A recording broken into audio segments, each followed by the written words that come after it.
¿qué tal? ¿Cómo les va? Bienvenidos a un micro especial de la última página. Ahora hacemos micros. Ahora hacemos micros, Exacto. ¿sí? Próximamente haremos taxis. Bueno, Le damos la bienvenida. Yo estoy un poco arriba, por Rini, me siento muy alto, perdón. Estamos acá arreglando el estudio. Pero bueno, hablamos un poquito de lo que nos convoca hoy, que no es estrictamente hablar de algún tema de literatura, pero también es hablar sobre nuestros proyectos.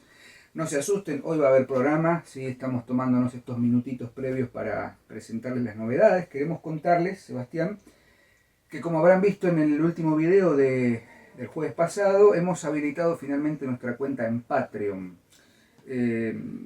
Si no saben lo que es Patreon, pueden investigar, es una plataforma absolutamente popular entre los creadores de contenidos y demás, y hemos decidido abrir una cuenta libremente para que ustedes, si están en condiciones y con el deseo de contribuir económicamente, con lo mínimo, no hace falta que hagan una contribución muy grande con este proyecto, nos van a ayudar muchísimo. Ustedes saben que nosotros no vivimos de esto, básicamente, lo hacemos por absoluto amor al arte. Invertimos mucho tiempo de trabajo en este proyecto, en este y en el hilo de Ariadna y en las actividades de la Asociación de Estudios Humanísticos. Y bueno, nos hemos visto quizás en esta posibilidad, más de uno de ustedes nos ha recomendado y nos ha propuesto que abramos un Patreon, porque queremos mejorar no solamente la calidad de imagen, la calidad de audio, también adquirir algún tipo de bibliografía que cada vez está más cara. Entonces nos parece que Patreon es una excelente plataforma para que ustedes puedan a voluntad contribuir con este proyecto, y obviamente cuando entren a la página que está acá abajo en el link de descripción van a poder visualizar los distintos beneficios a los que pueden acceder. De pronto pueden recibir los libros que están editados por Sofía de manera libre, digamos, entre 2 o 3 ejemplares. Pueden tener algún material extra, algún material adicional, hacer algún pedido particular. Lo van a ver, es muy claro, es muy transparente. Lo único que tienen que hacer es crearse una cuenta en Patreon, que es absolutamente gratuita, no tienen que pagar absolutamente nada por tener la cuenta, y después ustedes decidirán. Sabemos que los que están acá en Argentina estamos viviendo acá una situación muy particular, porque lamentablemente la contribución se computa en dólares, por eso tenemos un rango muy accesible de contribuciones.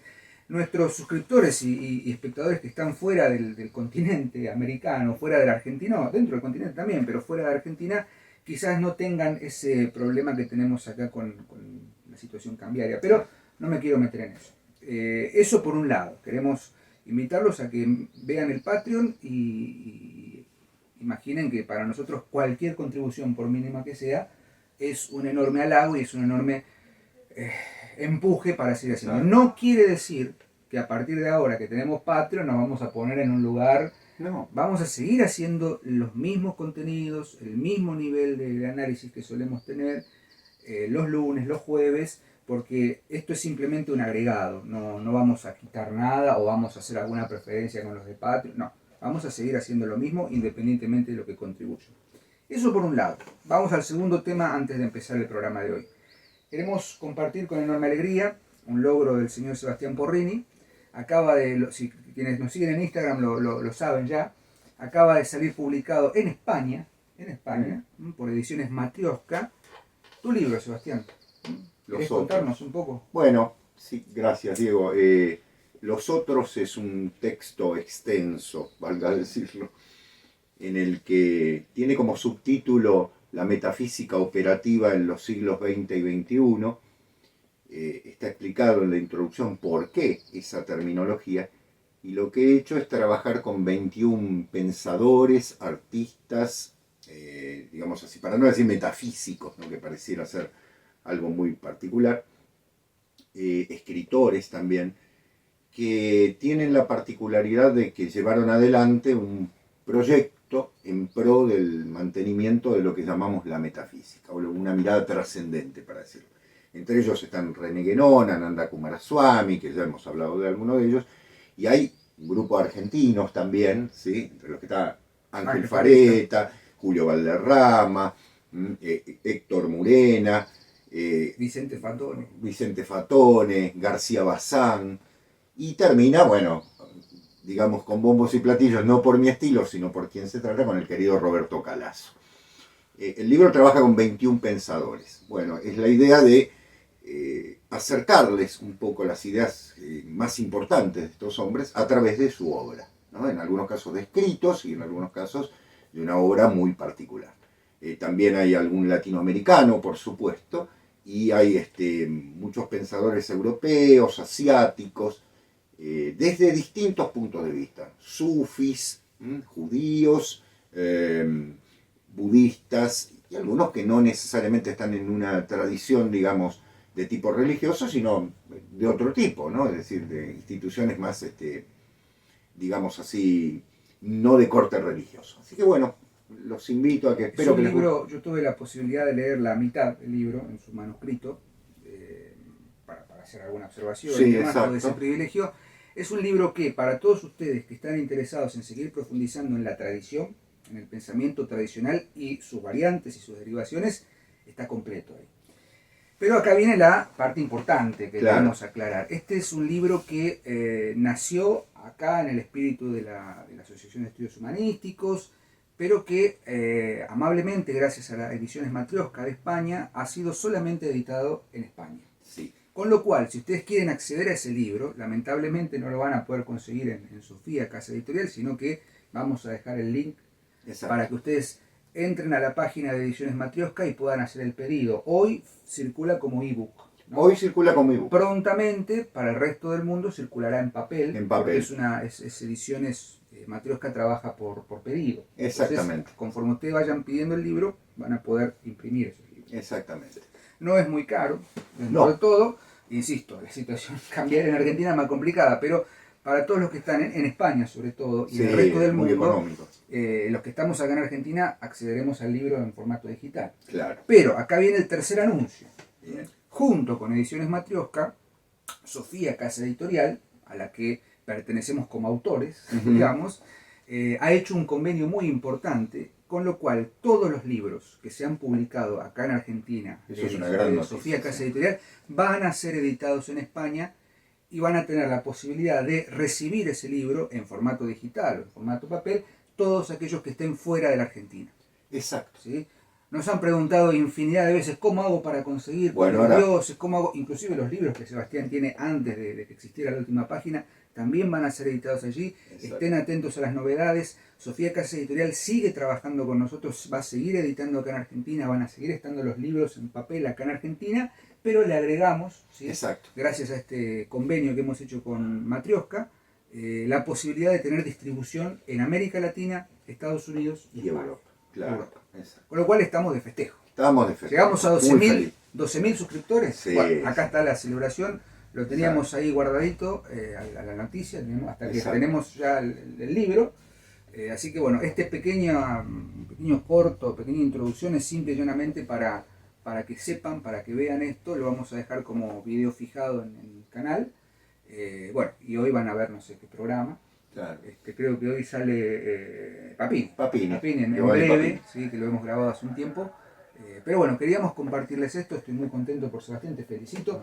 No podemos mostrar el libro porque no lo tenemos en papel, pero acá abajo va a estar, insisto, el link de descripción para que se metan a Matrioska, para que entren a Sofía, va a estar la revista en la que circula el catálogo también de ADTV y seguimos creciendo. Si tienen ganas, tiempo y un poco de voluntad, pueden entrar al Patreon también, que para nosotros es una enorme ayuda, así sea lo mínimo, para nosotros es enorme, porque nos alienta a seguir trabajando. Independientemente de eso, como decimos siempre, nosotros seguimos leyendo y seguimos pensando ideas para la última página. Así que los dejamos ahora sí, Sebastián, gracias. Gracias a vos, Diego. Los dejamos ahora sí con el programa del día de hoy y nos vemos el próximo jueves en una nueva emisión de Con el Hilo de Ariadna y el otro lunes con la última página, como siempre. Chao. Adiós, gracias. ¿Qué tal amigos? Buenas tardes, buenas noches, buen día o como siempre decimos en el momento en el que estén sintonizando este programa, les damos la bienvenida con mi querido amigo Sebastián Porrini que sigue obstinado en abrirme la puerta de su casa bajo el riesgo de que intoxique todo el ambiente. ¿Qué tal, Seba? ¿Cómo estás? ¿Cómo estás, Dieguito? ¿Bien? O al revés. Al revés. Les damos la bienvenida, saludamos al público que está ahí presente. Sepan que estamos muy enérgicos y muy contentos por este nuevo ciclo renovado de la última página, en el que nos hemos vuelto a encontrar, por suerte. Ay, sí. Independientemente de todas las leyes que debemos estar rompiendo, No, bueno, pero la última página no puede hacerse más por Zoom, ¿no? Salvo que volvamos a una fase 1, Sí. vamos a tratar de mantener este ritmo de volver a encontrarnos y que ustedes reciban un producto de mayor calidad, con mejor audio y demás. Y estamos muy contentos con el proyecto del programa, digamos, el spin-off, como se le dice, que es con el hilo de Ariadna. Es verdad. Que Sí. está ya avanzado en su Muy bueno. en su devenir. Muy buenas las repercusiones, ¿no? Estamos muy contentos. Sí. Hay ocasiones que algunos programas superan hasta las vistas de la última página. Entonces, vamos a tener que hacer al revés. Por ahí claro. Subir los lunes con el hilo y claro. Y bueno, No, así es que la no, tradición. es otro cantar. Lo hacemos Sí. con otro estilo y con otra Sí. impronta también. Me parece Igual que es esto muy bien se recibido. disfruta muchísimo. No, la última página es nuestra casa. nuestra nave madre, ¿no? Por así decirlo. Y hoy vamos a hablar, Seba, de algo que siempre nos pone contentos. Cada vez que hablamos de la literatura italiana, Sí. nos nace una sonrisa, ¿no? Exactamente. Más al señor Porrini, ¿no? Palpita el cuore. Así que hoy vamos a meternos, y antes de empezar a hablar del autor que vamos a comentar hoy, siempre nos gusta pensar esto, ¿no? Pensar en las coordenadas históricas, geográficas, culturales. Estamos hablando, hoy vamos a comentar un autor de fines del siglo XIX y sobre todo principios y primera mitad del siglo XX, y entender qué funciona, cuál es la importancia de pensar una literatura, sobre todo la italiana, en esa coyuntura, ¿no? Fines del siglo XIX, principios del siglo XX. Estamos hablando nada más ni nada menos que de Giovanni Papini, escritor fiorentino, nacido en 1881 y muerto en 1956, con lo cual ahí ya tenemos el puente, ¿no? Primeros 20 años de su vida aproximadamente, fines del 19, primera juventud, y todo lo que fue la primera mitad del siglo XX, nada más ni nada menos. Ni nada menos. Y con Papini, creo que coincidirá, Seba, nos encontramos con un escritor completo, total, como decimos en algún momento. Exacto. Por su prolífica producción, por un lado, pero también por el trayecto, digamos, espiritual que vive Papini, ¿no? Y, bueno, obviamente por su literatura. Claro. Su literatura, que además está acompañada de una gran cantidad de libros variopintos, ¿no? De ensayos, de biografías, autobiografías, seminovelas, ¿no? Sí. Entonces hoy vamos a comentar la obra de Giovanni Papini, algunas cuestiones biográficas que son interesantes de Papini. Papini era docente, era maestro primario creo.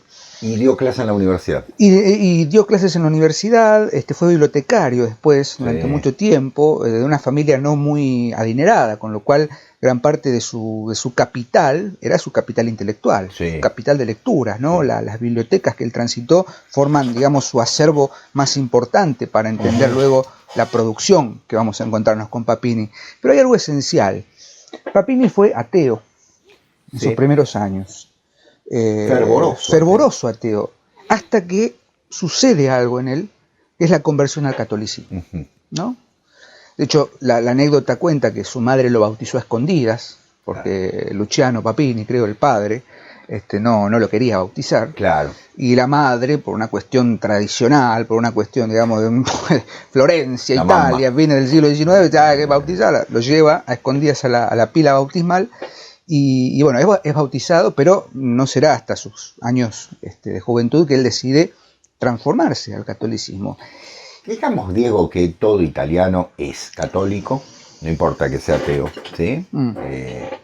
Y fundamentalmente pagano, ¿no? Mi teoría es que la italianidad se conforma de el catolicismo y el paganismo, ¿no? Hecho que se demuestra incluso... Yo creo que uno de los grandes textos es justamente Don Camilo, ¿no? De Guareschi, que revela ese cura de pueblo con el alcalde comunista que lleva a la noche al chico a bautizar, ¿no? Bueno, las películas de Fellini, ¿no? Amarcord. Exacto. Es inevitable, digamos.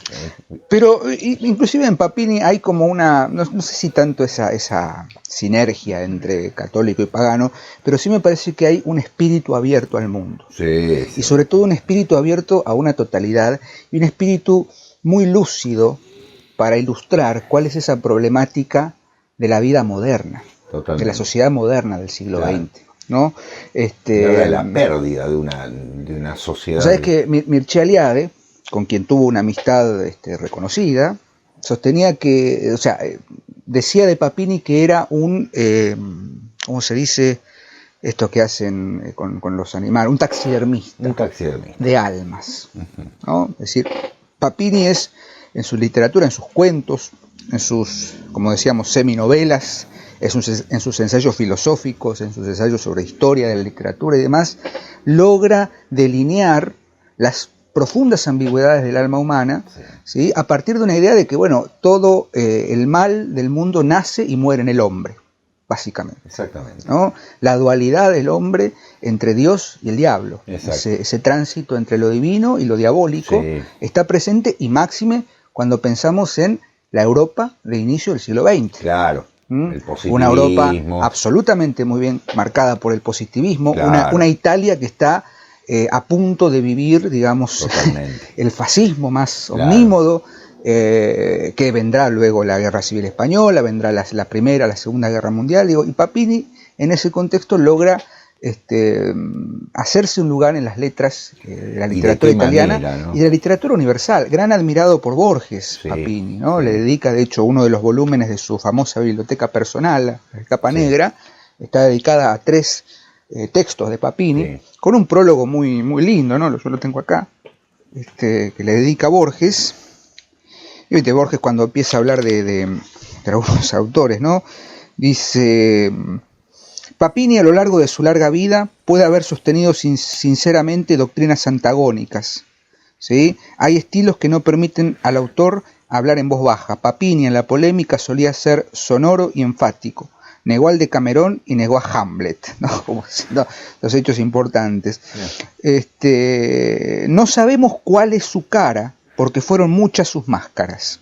Hablar de máscaras es quizá una injusticia. Papini, a su largo, bueno, lo dice todo eso. Lo interesante es que fue ateo y después fue teólogo. Claro. Es en un momento muy buena definición, sí, sin duda, sin duda. Yo creo que en Papini hay un descubrimiento de algo. A ver, para que nos entendamos, Diego, es la pasión del converso, ¿no es cierto? El converso quiere ver la presencia de su fe en todo, ¿no es cierto? En ese sentido, bueno, hay cosas que debe tomar con pinzas. Igualmente, ¿qué escritor? Porque Papini es un escritor de una pasión. A mí, ¿sabes qué me ocurre? Muchos se van a asombrar, pero yo lo comparo a Sarmiento. Es decir, tiene una vocación de polemizar y fundamentalmente de poner todas las vísceras, ¿no? Es visceral en ese sentido, para defender una idea, que puede estar equivocada o no, pero que él cree que es fehaciente. Pero me permito decirlo, sin un conocimiento fluido del italiano, vos que lo podés leer en italiano podrás corregirme o no, con una prosa muy simple, no digo simple, no es simple la definición, una prosa accesible, a diferencia quizás de la prosa así reverberante de Sarmiento, ¿no? Por momentos hasta barroca al máximo, ¿no? Claro. En Sarmiento, esa exuberancia. En Papini, por lo menos yo que tengo más leído los cuentos, el cuento de hecho permite digamos, ese dinamismo más, más concreto. El Papini ficcional. Claro. Hay una prosa, ¿sí? Como bien decís, de su literatura narrativa, que es muy interesante, porque no genera una dispersión en el lector. No. Por momentos hay reflexiones profundísimas, sin perder, ¿sí? Estoy pensando, por ejemplo, en un cuento muy breve, muy lindo, que es El hombre que se perdió a sí mismo.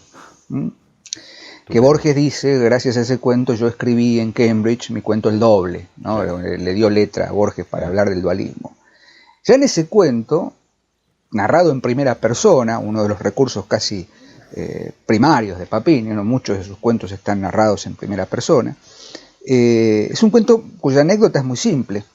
Un hombre que no baila, no le gustan los bailes, es invitado a un baile. Claro. Y acepta por el solo hecho de que es un baile de máscaras, ¿no? Él debe ir vestido con un... le dice, con una especie de saco, de túnica blanca, antifaces, de blanco y negro, ¿no? Y se da cuenta cuando llega al baile que todos están vestidos de igual manera. Ya. Y llega un momento en que nadie puede hablar, nadie puede emitir sonido, simplemente tienen que bailar. Y ahí empieza todo el juego, ¿no? Porque llega a una de las habitaciones, muy propio, muy relacionado con La Máscara de la Muerte Roja de Poe, ¿no? Y ve un espejo. Y cuando ve el espejo, ve la multiplicación de sí mismo y se pierde. Exacto. Ahí hay un momento en el cuento, no voy a contar el final, obviamente, y él se pierde en ese mare magnum de personas idénticas. El hombre moderno. El hombre moderno, ¿no? El hombre de la multitud, si se quiere. Exactamente. Somos todos iguales, ¿sí? Somos todos, estamos vestidos igual, estamos enmascarados, por eso Borges señala la idea de la máscara, y el periplo de este protagonista que narra su propia historia en primera persona es muy interesante, porque es dónde va a buscarse, es lo interesante, y dónde se encuentra es lo interesante. Porque él va al ayuntamiento, ¿no? Va como al palacio municipal. Claro. Y encuentra ahí en un salón de objetos perdidos algo que le permite identificarse. Bueno, no quiero contar el final porque es muy interesante la reflexión, la última oración. Sí. Lo que dice en la última oración. Sí. Pero ya ahí tenemos un Papini que está usando la literatura obviamente como un espacio de ficción, pero que merced a ese uso de la ficción puede introducir ideas mucho más profundas, sin ser simbólico en todo caso. Yo creo que no me permito decir que Papini sea alguien que detente el simbolismo. ¿No? Es enormemente alegórico. Es alegórico, sí, ¿no? De hecho, este cuento que cito es enormemente alegórico. Sí. Porque es alegórico, porque es muy evidente. Totalmente. Blanco, negro, o sea, no hay nada librado a la interpretación profunda del lector. Exacto. Pero no es el único Papini, ¿no? No es el único Papini, exactamente. Pero comparto, Diego, lo que decís, porque realmente Papini es un polemista, como decíamos en muchos sentidos, pero también qué linda campana. ¿No? Es el llamado el llamado, claro, no será Beethoven, pero bueno, el llamado del destino. Pero está en fa sostenido menor la campana. Muy bien, bueno, lo digo absoluto. En algún sentido, Papini viene a representar la literatura comprometida. ¿Sí? Es decir, vieron que hablamos del compromiso muchas veces, hay teóricos y demás filósofos que se dedicaron a la literatura comprometida, pero Papini asume el compromiso equivocado, si se quiere, ¿no es cierto?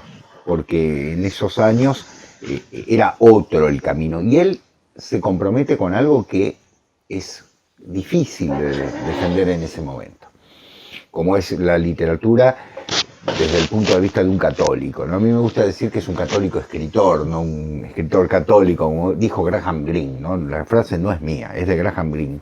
Es decir, soy un católico escritor, no un escritor católico. Ahora bien, en Papini hay mucho escritor católico, valga decirlo, porque también, como bien dijo Diego, es un gran teólogo. Por eso le interesó el más grande de los teólogos italianos, que es Dante Alighieri. Sí, no sé si se estaban esperando otro, pero Dante Alighieri, claro.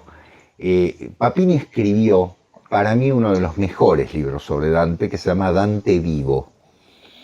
Y ya desde el título uno puede reflexionar muchísimo, porque lo que está diciendo es, Dante no es un escritor que ha quedado en el tiempo, sino todo lo contrario, es un contemporáneo. Nos sigue hablando, no importa que se ubique en la Florencia del siglo XIII o en el siglo XIV, no interesa.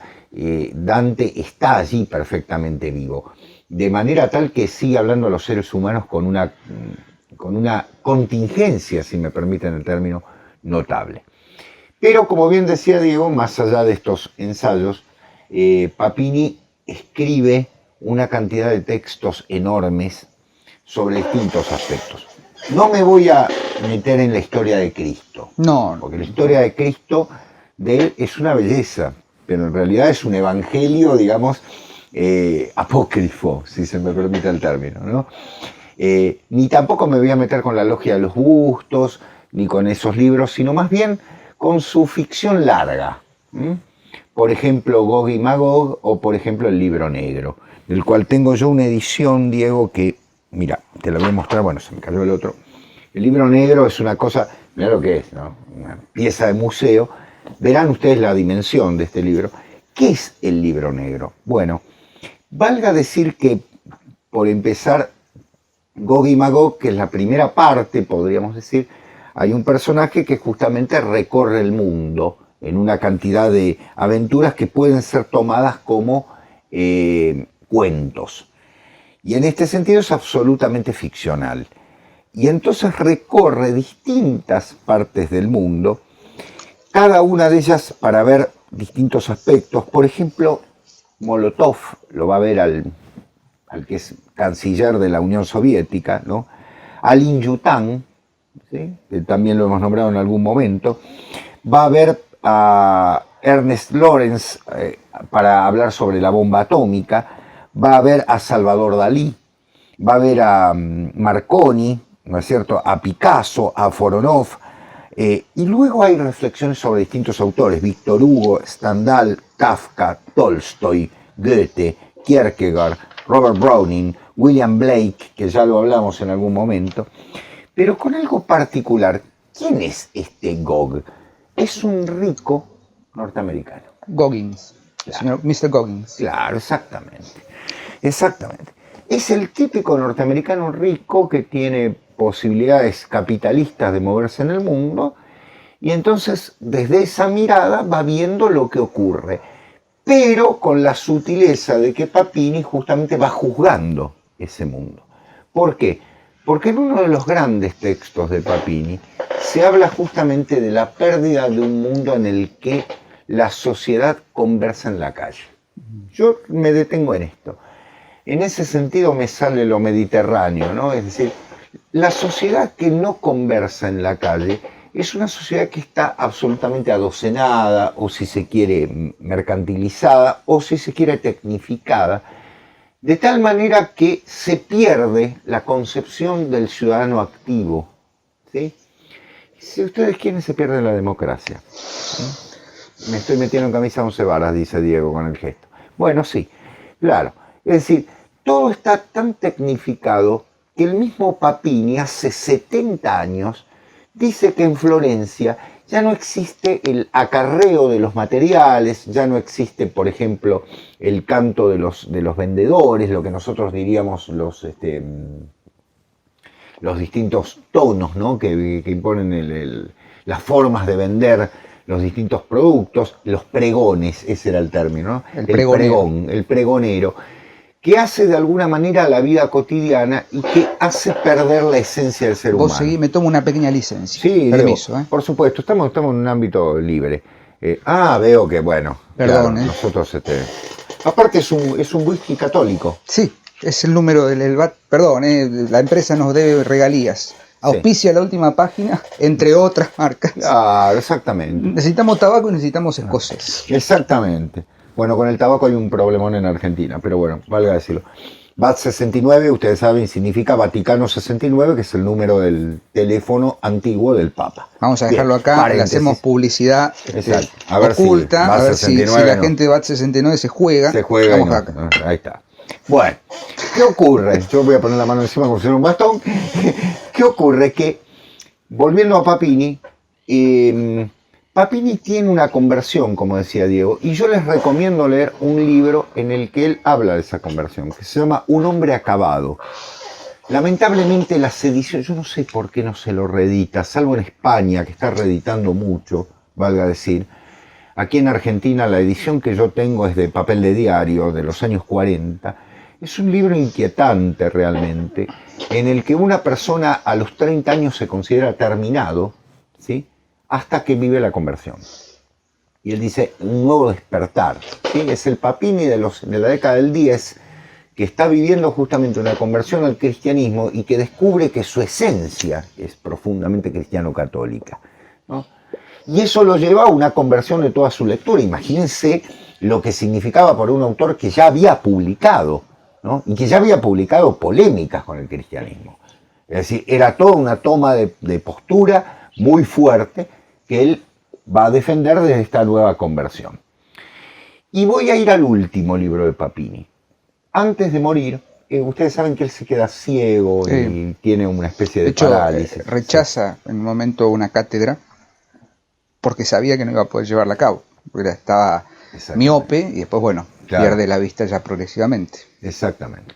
Por eso le gustaba a Borges, me parece. Y bueno, yo iba a ese lado, digo, la miopía lo había llevado prácticamente a la ceguera, ¿no? Los que somos miopes vemos el mundo de una manera muy particular, y en ese sentido, Papini, bueno, va perdiendo la vista, y sus últimos libros, esto lo quiero resaltar, se los dicta a la hija, porque él ya no tiene forma, ¿no? Es muy interesante, les recomiendo también la biografía de Papini, escrita por su secretario, Franchini, ¿sí? O Franchini, sería en italiano, que es un libro muy hermoso sobre los últimos 20 años de Papini. Es el secretario que se ocupa de sus papeles, quien lo ve cotidianamente, con el afecto con el cual se mueve, como todo italiano, ¿no?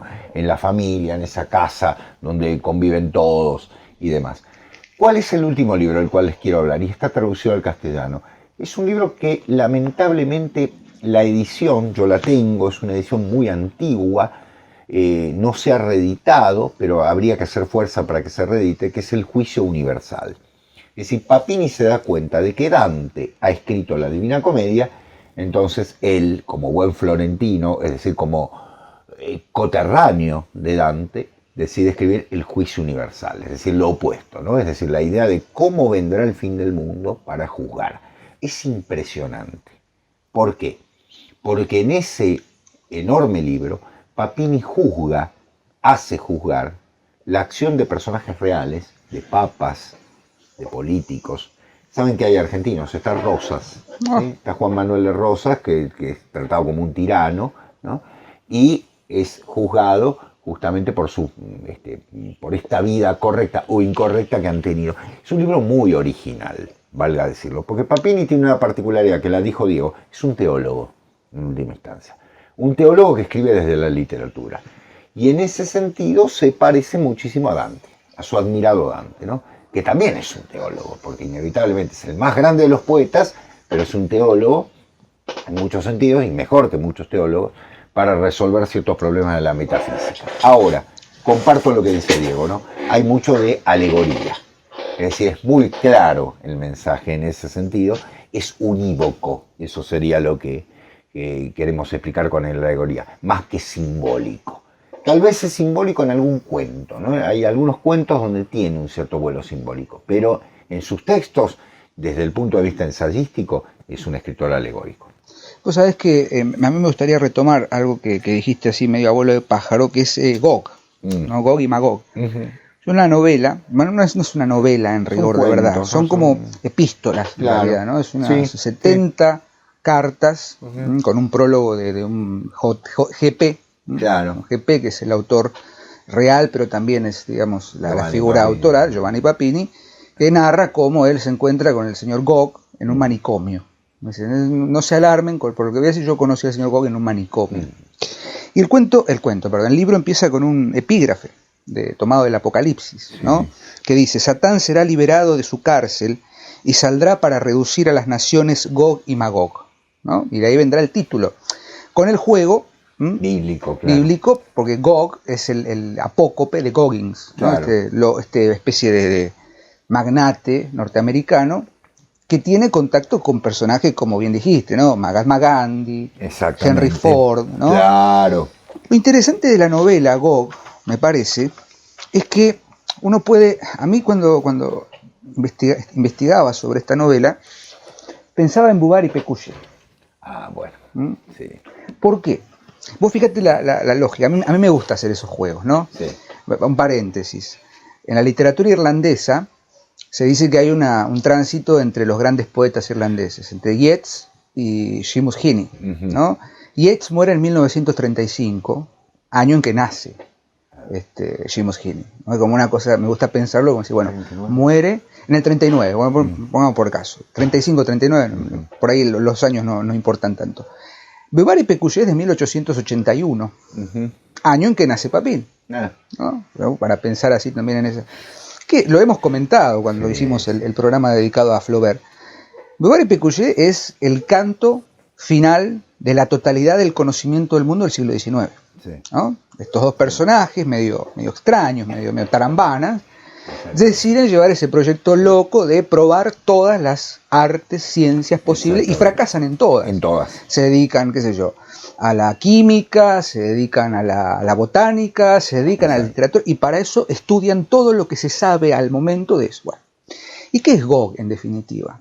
¿Qué encontramos en ese tránsito del señor Gog que se entrevista o que intercambia unas cartas que nunca sabemos cuál es la respuesta? La respuesta, claro. ¿No? Porque él escribe, que son falsas cartas, claro. Es el 7 de mayo de 1900 cuánto me encontré con el señor Henry Ford, y hablan sobre... La figura de Gog es, lo dice en un capítulo, es el cosmócrator. Gog quiere constituirse como el cosmócrator. Sí, que desearía ser, dice, yo desearía ser, dice Gog en un momento, como el gran cosmócrator, supremo, el director de la vida universal, el ingeniero jefe del teatro del mundo, el gran prestidigitador de la tierra y de los mares. No pudiendo ser demiurgo, la carrera de demonio es la única que no deshonra a un hombre que no forma parte del rebaño. ¿No? Ahí ya tenés la clave. Total. Gog no puede ser un dios. Exacto. Su carácter es demoníaco o diabólico en el sentido del diabolein, el que divide. La modernidad es Gog. Claro, exacto. Porque Gog, digamos, cuestiona, es una gran crítica a la vida moderna. Exacto. Porque es una crítica sutil, irónica, lúcida a la ciencia, a los avances de las teorías médicas, a los emporios comerciales como Ford, a la religión, a la sinología, a la teoría literaria, a todos los grandes, los grandes constructos. Sí, señor.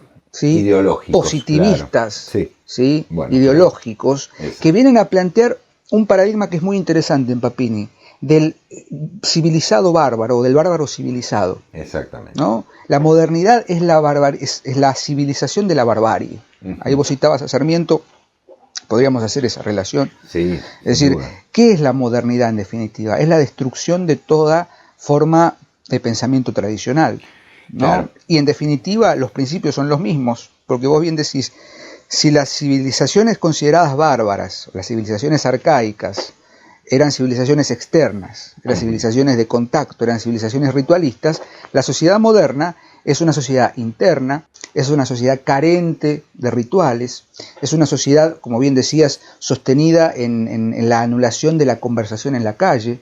¿Sí? La modernidad viene a destruir una forma de ver el mundo que es universal, que es trascendente. Hablemos de la posmodernidad. La posmodernidad. Que no llegó Entonces, a conocer Papini pero... logra ver con mucha lucidez esa cuestión de todo lo que consideramos como acabado, como la nueva realidad, la nueva normalidad, ya que estamos hablando de esto, en rigor es una civilización bárbara, sí, en el fondo. Sí.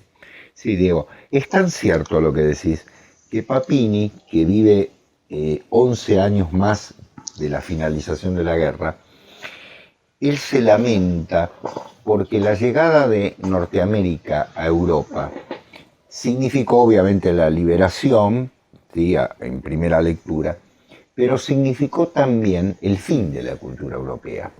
Es decir, la cultura norteamericana se impuso de tal manera que, bueno, me permito, ¿vos te acordás? Hay un cantante italiano contemporáneo, yo no me voy a acordar el nombre, que dice... Le giovani italiani pensiamo siempre all'America, se llama la canción, ¿no es cierto? O dice la canción. Eros Ramazzotti. Miren lo que estoy citando, ¿no? Eros Ramazzotti. Eros Ramazzotti dice eso, Italia mira América. Es decir, y cuando dice América, en este caso, perdón por Ángel que no quiere el término, pero los italianos dicen la América en cuanto a Estados Unidos, ¿sí? O sea, Norteamérica, o si ustedes quieren estadounidenses. El Far l'América. Claro. Es ese mundo nuevo que trae todo el mercantilismo y el fin de la civilización, digamos así, campesina italiana. Y Papini ve eso, ve esa pérdida del campesinado italiano, que hacía que en Florencia, frente a Santa María dei Fiori, al monumento a Brunelleschi y a la academia, se vendiesen huevos, y eso estaba bien, porque era el mundo de lo campesino con el mundo de lo más elevado. Por eso cuando hablamos de cultura, y nos referimos al término cultura popular, Papini lo usa muy bien. Es decir, es la idea de justamente la convivencia de un elemento como una pintura de Rafael, ¿no? Y al lado la menta de gallinas. ¿Qué quiero decir? Que es un mundo en el que se complementan esos elementos, no que están en oposición. Por eso es lo que hemos hecho con la posmodernidad, en oposición. Es un arte para pocos, es un arte absolutamente para un grupo de iniciados, iniciados en el peor sentido, ¿no? Y en alguna medida la idea de que todo tiene un precio, no tiene valor, tiene precio. Y Papini reacciona contra eso. En los años 50 lo está haciendo, cuando ya las cosas es tarde para poder devenirlas, él ya está grande, pero de alguna manera quiere revitalizar la idea de una Italia que tiene una cultura tradicional enorme, y esa cultura tradicional, bueno, vale a decirlo, pasa por la Iglesia Católica, es inevitable, porque no olvidemos que el jesuitismo, por poner por caso, el querido San Ignacio de Loyola vive su conversión en una iglesia italiana, ¿no es cierto? En Notre Dame de París, pero luego en el Jesús, ¿no? Que se convierte en el centro de todo esto. Es decir, a ver, para que notemos el aspecto que tiene esto. La cultura se convierte en un elemento separado. Lo popular es una cosa y lo otro es lo academicista, que es lo lamentable. Papini todavía vive el encuentro de ambos elementos.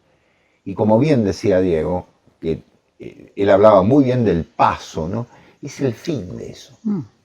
El fin y secular, pero también es el fin de una cosmovisión. Yo pensaba cuando mencionabas esto de la cultura popular que convive de pronto, ¿no?, en la puerta o en los no sé, en el claustro de una capilla o de una catedral histórica, de pronto venden pósters, claro, ¿no? De pronto venden artefactos electrónicos. Basta con ir a cualquier ciudad del mundo, ¿sí?, ir a la plaza que está frente a la iglesia y uno se puede encontrar con lo que sea, ¿no? Sí. Las ferias de plaza. Pensaba en Benjamin y el artículo La obra de arte en la época de la reproductibilidad técnica. Claro. ¿No? Hay que empezar a dejar de leer a Benjamin desde la estricta teoría literaria y hay que empezar a leerlo como un pensador, un filósofo de la cultura. ¿Sí? No tanto llevarlo con el aula y todas esas pelotudeces que abundan en las cátedras de teoría literaria, ¿no? Perdón por lo de cátedra de teoría literaria. Es verdad. Porque Benjamin, cuando plantea su hipótesis o su tesis central en la época de la reproductibilidad técnica, nos está diciendo esto. Hoy en día somos capaces de encontrar en las latas de sopa Campbell una obra de arte que antes circulaba solamente en determinados sustratos de llamada de pronto cultura elevada, ¿no? Exactamente. Es decir, hoy podemos tener una remera con la impresión, no sé, de la Mona Lisa. Claro. ¿Sí? Hoy es materia, hoy es merchandising. Sí, es merchandising. Es merchandising, ¿no? Es decir, no sé si conviene la relación, ¿no?, de Papini y Benjamin, pero es inevitable pensarlo de esa manera. Porque me parece que, perdonen que te corte, pero me parece que se ha leído a Benjamin, lo dice mejor Roberto Calazo, se ha leído a Benjamin de una manera que es la que nos legó Bertolt Brecht. Lamentablemente no se lo lee desde el punto de vista de que lo haría Gershom Scholem. Estaba pensando exactamente. Claro, es decir, Benjamin es un tradicionalista desde el punto de vista de la cábala, ¿no? Los 49 escalones, el libro y el artículo Los 49 escalones, nos presenta otro italiano, ¿no? Otro Calazo, ¿no? Nos presenta a un Benjamin leído desde bueno, no es ese artículo puntualmente, pero en Los 49 escalones Calazo propone que la tesis de lectura de Benjamin es leer lo que sucede estética, filosóficamente, como si se leyera la cábala, claro, ¿no? Como los 49 escalones del camino hacia el nombre de Dios. Exactamente. Es decir, en Benjamin no hay una lectura de, qué sé yo, qué, la sociedad moderna solamente. Hay una lectura extremadamente trascendental, totalmente, una búsqueda, ¿cómo decirlo?, mistérica. Por supuesto. De lo que sucede. De hecho, vos fíjate que él lo único que se lleva consigo es el famoso cuadro El Ángel, ¿no es cierto?, de Paul Klee, ¿no? Hay hay incluso todo su ensayo sobre ese retrato, que tiene que ver muchísimo con lo que está planteando Papini. Pues fíjate que vamos a hablar de cine. Vos no sé si viste la película Los sospechosos de siempre. Creo que de Brian De Palma. La película de acción, unos mafiosos, bueno, no importa. Brian De Palma, un director de la autoconciencia, citando a Ángel, plantea en esa película una frase muy, muy interesante. El famoso Kaiser Söze, un personaje que no sabemos si es real, si no es real, que termina enmascarado en el personaje de Kevin Spacey, dice una frase muy interesante: el mejor truco que ha hecho el diablo es hacerle creer a la gente que no existe. Tomado de Baudelaire. Tomado de Baudelaire, ¿no? Claro. Gog, de Papini, es un diablo que logra, es un diabolane, en el sentido de que sus cartas son diabólicas, pero no en el sentido diabólico del satanismo y del pentagrama para llamar al príncipe de las tinieblas y qué sé yo qué. Ocultismo barato. Claro, eso es una lectura, porque no olvidemos que Lucifer es el ángel caído también, ¿no? Es un ángel que ha perdido la gracia. Exacto. ¿Sí? Entonces tiene la misma... Lo decíamos en el masdeísmo, con von Eschenbach, cuando hablábamos del mito del Grial, ¿no? Es decir, el Grial nace de una piedra de la corona de Lucifer, ¿no? Exactamente. Y no somos luciferinos, ya no queremos, encuadrarnos en eso, pero pensado de esa manera, lo diabólico es lo que divide. Totalmente. Y la modernidad es diabólica. Y lo que uno es lo simbólico. El álgebra de la vida moderna es la disolución. Sí. ¿Sí? Sí. Es la tecnificación. Bueno, y lo estamos viviendo. Digo, es increíble, pero Papini tiene un libro que se llama El Diablo. El Diablo, sí. Bueno, justamente es un texto fundamental. Está traducido en España. Yo estoy mirando porque lo tengo por acá a mano. También es recomendable. Es un texto en el cual él habla de la presencia del diablo como algo notable, como la presencia del mal, ¿no? Como algo absoluto, que está también en Benjamin. Sí, por supuesto. Ese es el tema.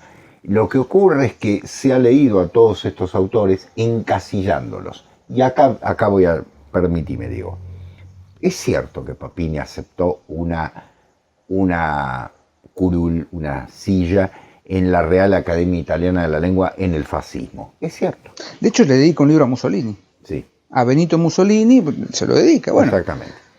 Es cierto que Benjamin escribió para la Escuela de Frankfurt y demás. Ahora, ni Papini ni Benjamin estaban adheridos, no podían adherirse a un sistema de esa manera.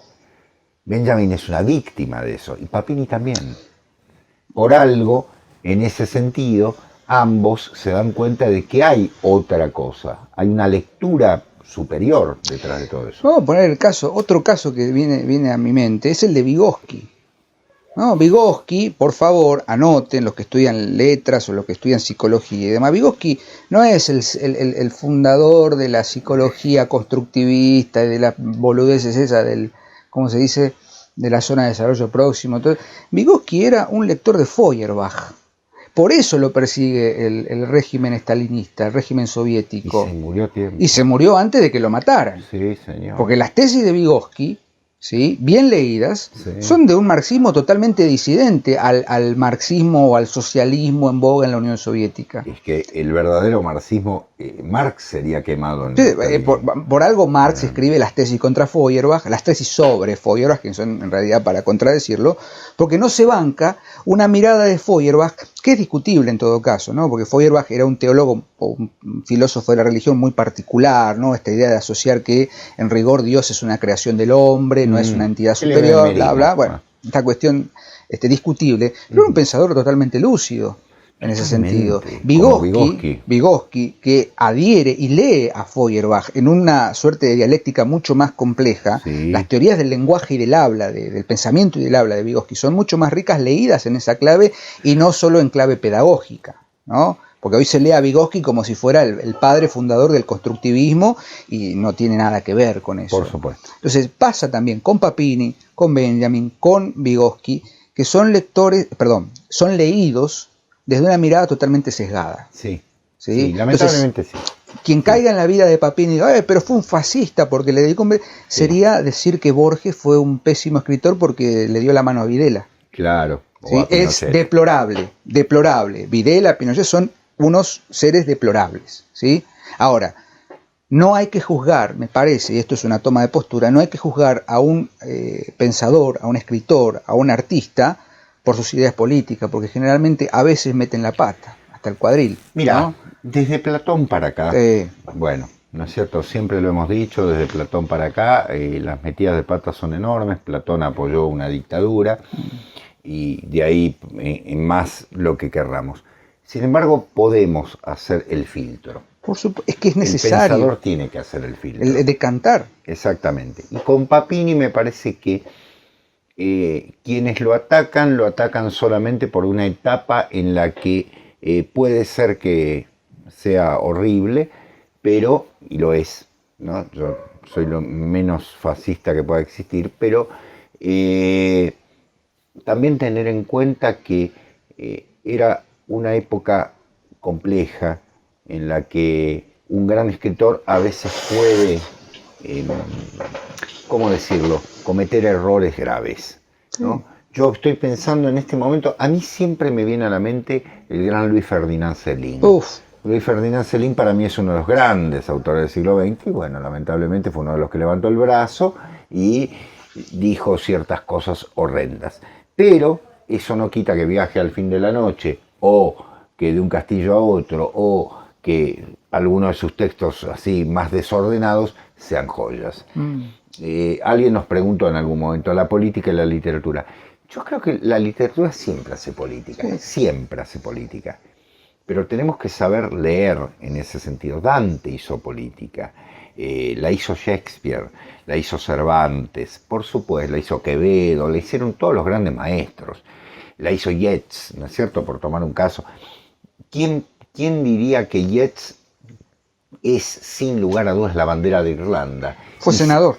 Claro. Fue senador. Exacto. Y sin embargo, Yeats, señores, bueno, se murió a tiempo, porque era complicado. Heidegger. Claro, Heidegger. El paradigma de Heidegger. El paradigma de Heidegger, exactamente. Carta al humanismo de Heidegger, claro. El discurso del rectorado en totalmente, ¿cómo se llama? Totalmente, en Heidelberg. En Heidelberg, eso claro. Es bueno, pero el problema, me parece, Seba, es saber diferenciar y saber discernir la política del proselitismo. Totalmente. ¿No? Totalmente. Uno cae generalmente, si es políticamente, cuidado con la política, la postura política y la postura proselitista.